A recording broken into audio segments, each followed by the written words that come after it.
Berbagai upaya dilakukan manusia demi hidup abadi, bahkan rela membayar hingga miliaran rupiah agar tubuh mereka dibekukan dan berharap suatu hari nanti sains bisa menghidupkan mereka kembali.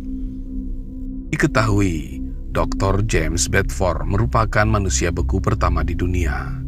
Dirinya menjadi salah satu orang yang dibekukan pada tahun 1967. James adalah seorang profesor psikologi di University of California yang menderita kanker ginjal dan penyakit tersebut mulai mempengaruhi paru-parunya. Pada saat itu, belum ada cara untuk mengatasi kondisinya, sehingga beberapa jam setelah dia meninggal, dokter dari Life Extension Society membekukan tubuh James. Sebagian peneliti cryonics percaya bahwa pembekuan tubuh James tidak berjalan baik.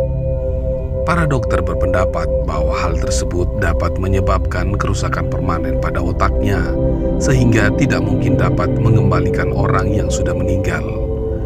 Namun, bahan kimia yang dipercaya dapat membantu proses pelestarian tersebut tetap dimasukkan ke dalam tubuh James. James sendiri telah menyetorkan dana sebanyak $100.000 atau sekitar 1,3 miliar kepada Life Extension Society untuk penelitian. Tubuhnya sendiri telah dipindahkan ke beberapa tempat sejak pembekuan. Bahkan, anggota keluarganya sempat menyimpan James untuk sementara waktu.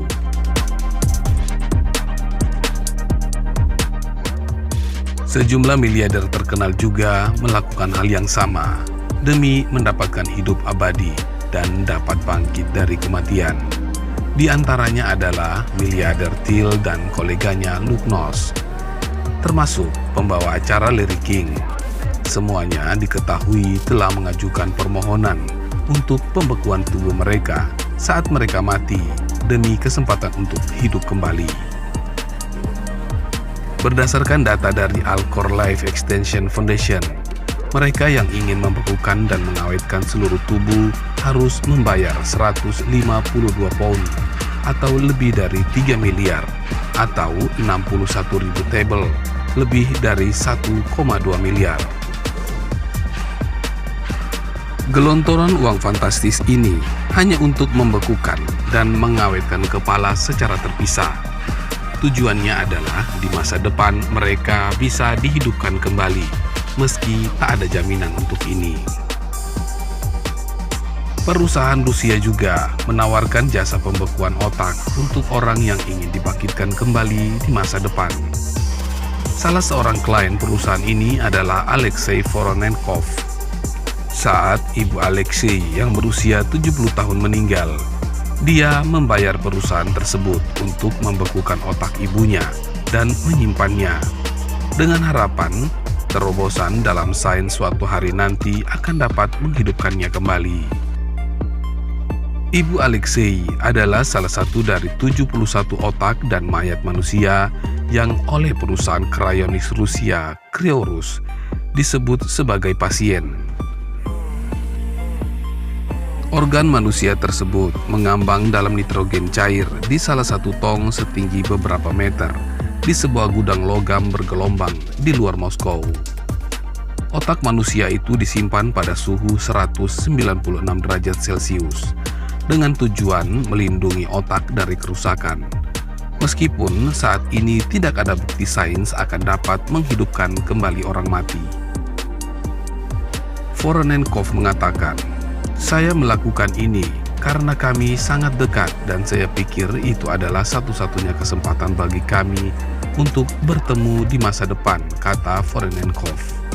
Biaya untuk warga Rusia sebesar $36.000 Amerika Serikat atau setara 492 juta untuk pembekuan seluruh tubuh dan $15.000 atau setara 205 juta untuk otak saja.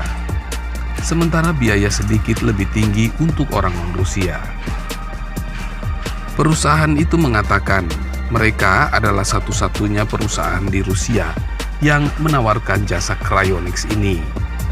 Didirikan pada tahun 2005, Cryorus memiliki setidaknya 2 pesaing di Amerika Serikat, di mana praktik pembekuan otak atau cryonics telah lama dilakukan. Ilmuwan yang meyakini bisa menghidupkan orang mati disebut transhumanisme.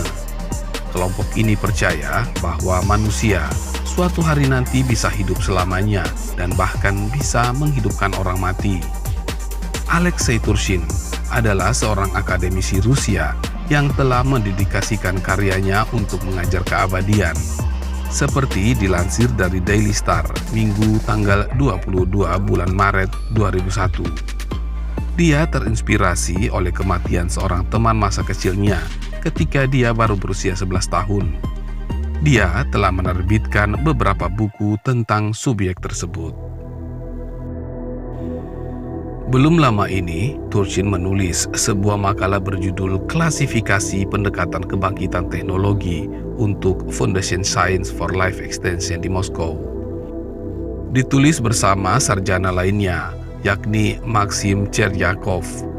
Makalah tersebut berisi suatu yang disebut peta jalan keabadian yang merinci 4 jalur berbeda menuju kehidupan tanpa batas, sehingga pembaca dapat memilih petualangan mereka sendiri. Jika satu rencana perpanjangan hidup gagal, ada 3 rencana lain sebagai cadangan. Dia mengatakan, kematian adalah peristiwa permanen, tetapi tidak ada bukti nyata tentang tidak dapat diubah mengenai kematian. Dia mengatakan mereka sudah membuat daftar cara membangkitkan orang mati yang tidak bertentangan dengan pemahaman. Meskipun saat ini tidak ada metode yang memungkinkan untuk menghidupkan orang mati, dia menilai ke depannya hal itu bisa dilakukan.